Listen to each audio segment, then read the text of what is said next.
Hey, welcome back to my channel, Duct Tape Mechanic. In this video, I'm going to show you how to fix a LG dryer that's not heating. So if you find this video to be helpful, make sure you subscribe to my channel for more DIY and tinkering videos. Alright, so here's an LG dryer, normally a very reliable company, but basically this thing is not heating. And I'm going to walk you through the top 3 reasons why this could be happening. And this video is going to be pretty much applicable to any sort of LG electric dryer that's been made in the past 10 years that's not stackable. The stackable ones are disassembled a little bit differently, but pretty much if you have this sort of LG dryer, regardless of whether it's got the steam function, they're all pretty much the same in terms of how they're disassembled and how they look like from the inside. If you are curious, that is the model number for this particular one. But let's get to it.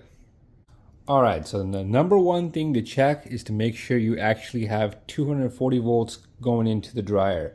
You'd be surprised how many times I've picked up a dryer from somebody's house that they said it's not heating because they think the dryer is broken, or if it's something serious. I'll take it home, and that person will order a new dryer, then they'll message me a couple of days later and they'll be like, hey, the new dryer is not working either. We think it's a problem with our outlet. And that happens often.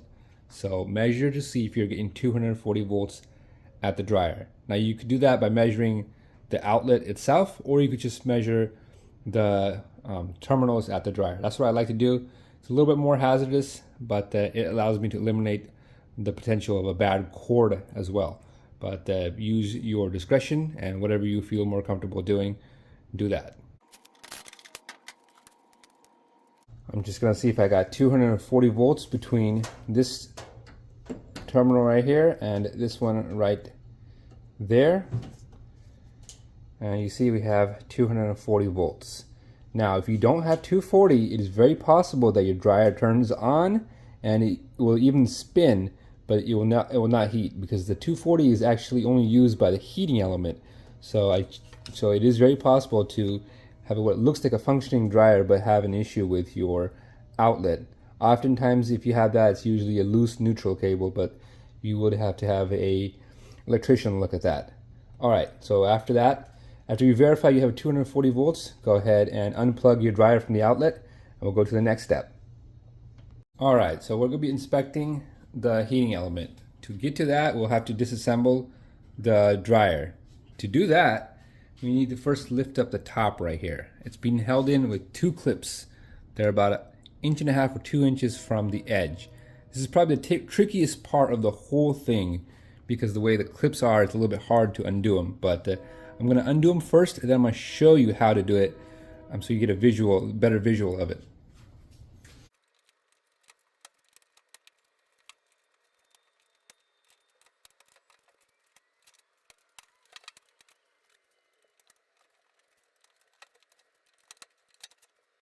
Alright, before I explain the clips, I forgot to mention that if you have one of those steam dryers, before you take the clips off, you will have to come to the back. You'll notice a cover right here that covers the water line going into the dryer. All you need to do is take off that one screw to take that cover off, then you can undo the clips. Alright, so these are the LG clips. They're a little bit notorious for being difficult, because the reasoning is, if you were to get this tool right here and just stick it in there, it gets caught on this rubber piece and this metal edge right here. And in most models, you can just do that and pop this clip back. But here, you got 2 obstacles, and if you try to do it just from this side, it'll get caught at the metal first. So you got to kind of work it at an angle like this, and then push that clip while at the same time you pull up on it. I've seen, or I've heard of people using like a butter knife and just sticking it directly in there. That might work. I just kind of like to use this edge to push this clip like so, while I pull up on the top right there. So you can see the clip gets bent, and that releases the top. And so if you're curious, from the edge, it's roughly about 2.5 inches from the edge of the dryer is where you can find the center of that clip. Once you get that taken off, you can just pull up the top and do the same thing from the other side. Then you can rest the top against the wall. After that, we're going to take off these two screws, 1 and 2. Then we're going to open up the door right here and take off these 4 screws, 1, 2, 3, 4. Then after that, we're going to undo the door switch right here. So this may come off a little bit difficult depending on how long or how old your dryer is, but you should be able to just wiggle it right out. After that, we should be able to just pull the front of the dryer right off and up. After that, we're going to be undoing the moisture sensor. Just held in by this clip right there. And if you have a little bit fancier model, you may also have to undo the connector for the light, which should be around here-ish. So if you have a connector for a light, make sure you undo that before the next step. Then we're going to be undoing these 4 screws, 1, 2, 3, and 4. After that, we're going to lift up the bulkhead and take it right out.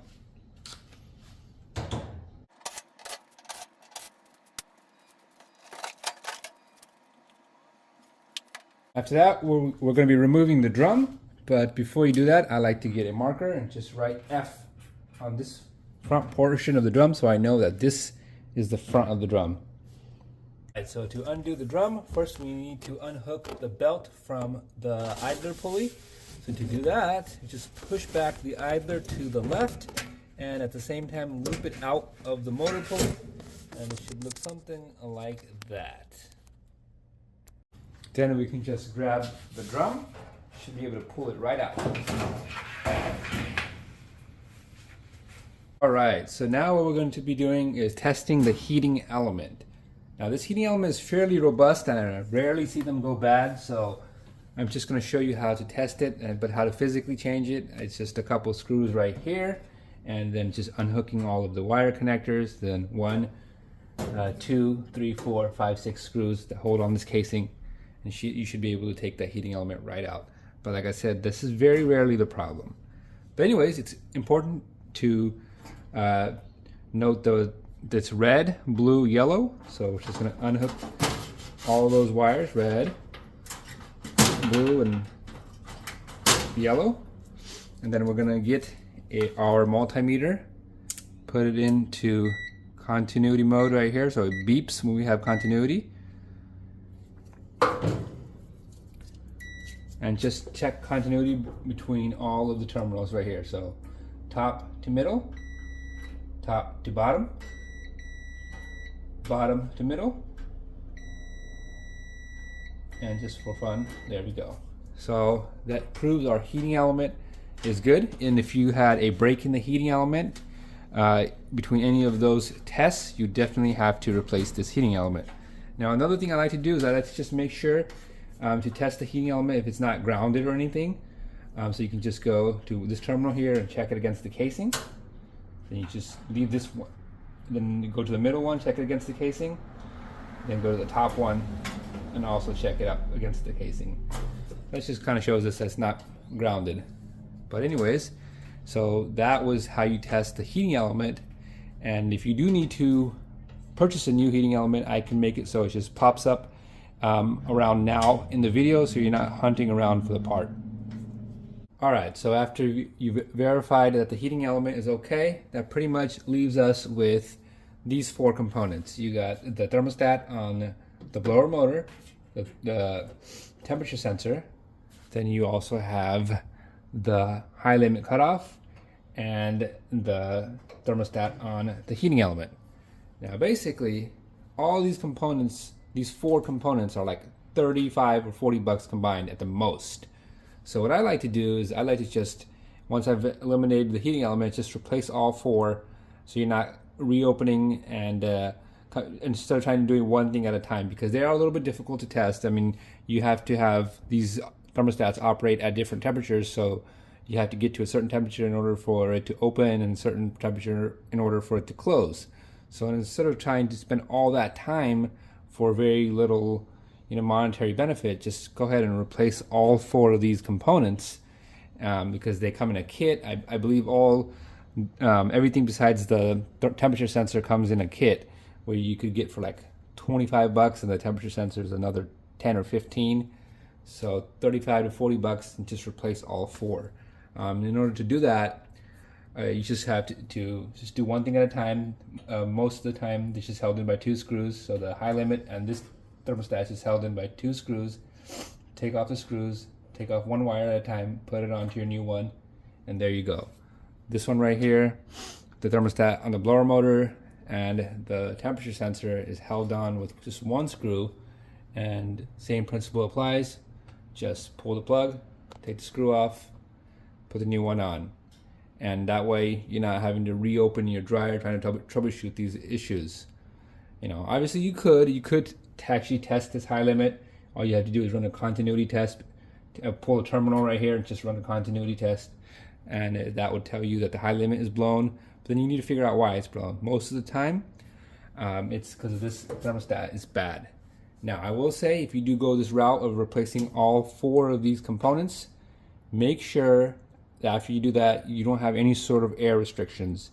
So either here or in your house, because then the thermostat or the temperature, I should say, that the cutoffs will blow again if that was causing it to blow in the first place. So replacing all 4 of these components and then cleaning any sort of lint buildup or constriction, whether it's a pinched hose, should solve any remaining heating issues. So that's what I'm going to do for this dryer here.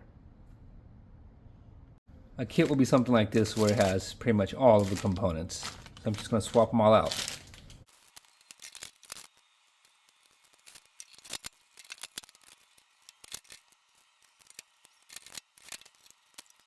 Alright, so with all the components in the kit replaced, let's go ahead and just put the dryer back together.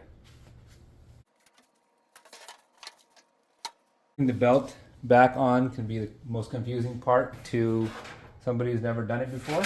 So what I'll do is I'll do it, then I'll do some close-up shots of what it should look like. Because it's a little bit difficult to do it and then shoot the camera or shoot a good angle at the same time.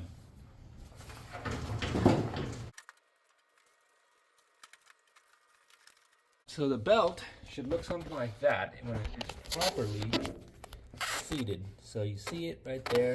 It is going through the motor pulley, I should say going through this idler pulley and onto the motor pulley right there. So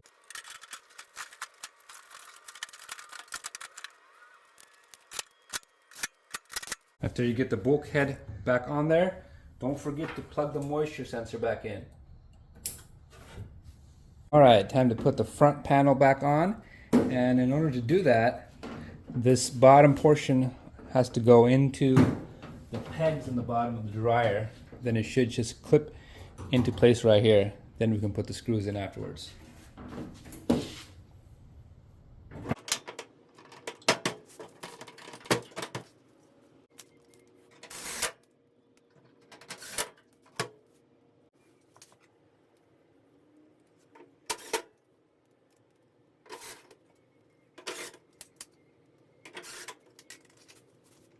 Alright, so after you've got all those screws in, don't forget to put the door switch back in. And if you have a light, it's also a good idea to connect that now as well. After that, go ahead and just bring the top down and just clip it into place. Alright, so I got this thing hooked up to my test station over here. I just went to the manual mode and put it on high heat. I'm going to come back here, and I think it's going to be heating good because I can already smell it. Oh yeah, that is heating as it should. So if you found this video to be helpful, make sure you hit the thumbs up sign.